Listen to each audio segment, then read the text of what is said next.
Assalamualaikum warahmatullahi wabarakatuh. Kami dari kelompok 2 akan menjelaskan tentang pengertian dan instrumen pasar modal Indonesia.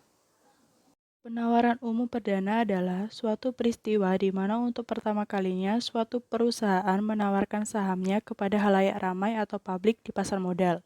Selain adanya biaya penawaran atau footing fees yang harus ditanggung, sebagian orang masih menganggap bahwa IPO masih merupakan salah satu cara termudah dan termurah bagi perusahaan untuk memenuhi kebutuhan dana sebagai konsekuensi dari semakin berkembangnya perusahaan dan meningkatkan kebutuhan dana investasi.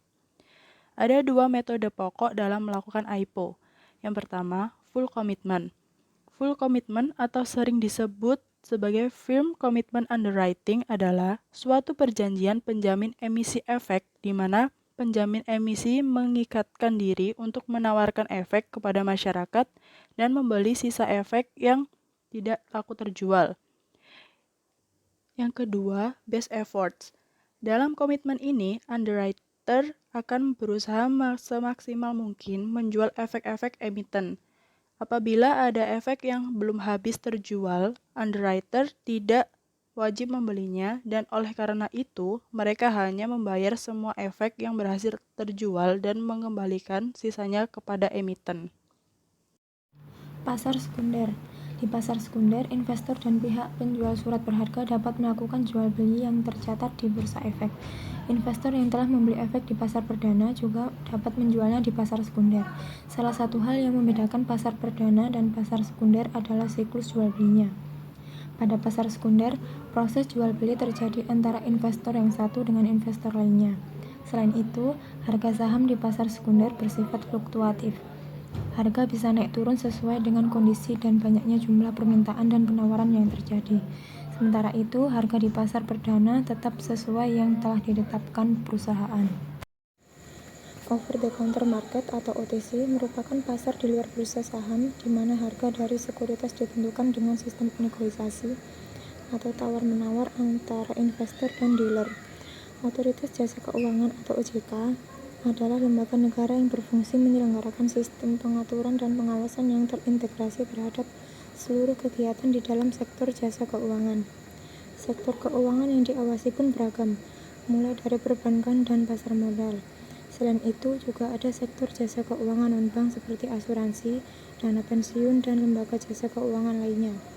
Tujuan dibentuknya OJK adalah agar seluruh kegiatan di dalam sektor jasa keuangan berjalan dengan teratur, adil, transparan, dan mampu melindungi kepentingan konsumen maupun masyarakat. Biasanya, lembaga jasa keuangan yang sudah dinaungi oleh OJK ini memiliki kredibilitas yang tinggi. Dengan demikian, maka kamu tidak perlu khawatir jika pergi ke lembaga jasa keuangan tertentu yang sudah dinaungi OJK. Sejarah pasar modal Indonesia. Pada tanggal 14 Desember 1912, pemerintah Hindia Belanda mendirikan Vereniging voor de Effectenhandel di Batavia sebagai cikal bakal berdirinya pasar modal di Indonesia.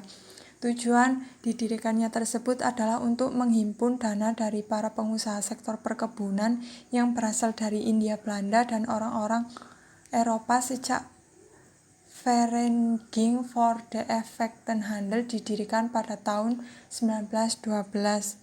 Perjalanan pasar modal di Indonesia mengalami kemajuan maupun pasang surut seiring dengan perkembangan ekonomi dan politik pada saat itu. Hingga sampai sekarang pasar modal di Indonesia mengalami berbagai macam perkembangan dan perubahan.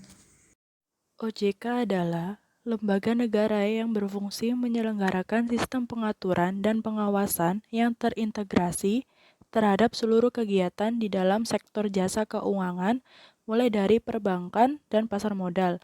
Dan juga ada sektor jasa keuangan non-bank seperti asuransi, dana pensiun, dan lembaga jasa keuangan lainnya. Tujuan dibentuknya OJK adalah agar seluruh kegiatan di dalam sektor jasa keuangan berjalan dengan teratur, adil, transparan, dan mampu melindungi kepentingan konsumen maupun masyarakat.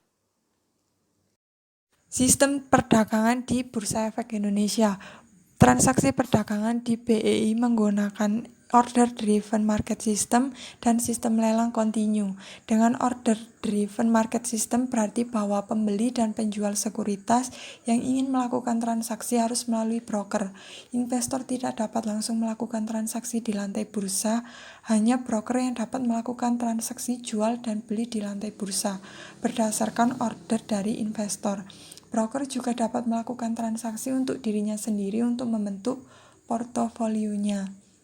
Dengan sistem lelang kontinu, maksudnya harga transaksi ditentukan oleh penawaran atau supply dan permintaan atau demand dari investor. Untuk sistem manual, harga penawaran, penjualan, dan harga permintaan dari investor diteriakkan oleh broker di lantai bursa. Seperti di pasar lelang, harga transaksi ditentukan jika ada pertemuan antara harga penawaran dan permintaan. Untuk sistem otomatisasi dengan program memasukkan order dari investor ke workstation CHIPS di lantai bursa. Kemudian order ini akan diproses oleh komputer yang akan menemukan harga transaksi yang cocok untuk mempertimbangkan waktu urutan dari order. Sistem lelang ini akan terus dilakukan secara kontinu selama jam kerja bursa sampai ditemukan harga kesepakatan.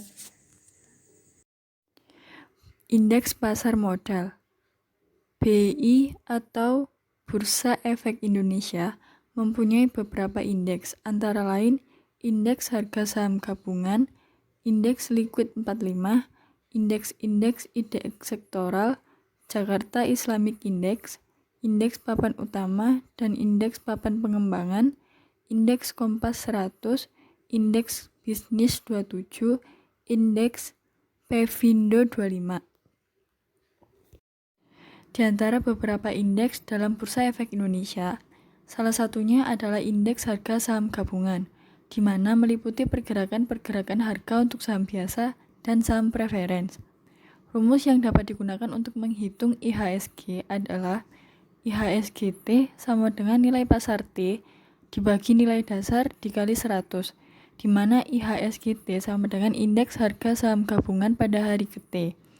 Nilai pasar adalah rata-rata tertimbang pasar, di mana jumlah lembar tercatat di bursa dikali harga pasar per lembarnya dari saham umum dan saham preference pada hari ke-T.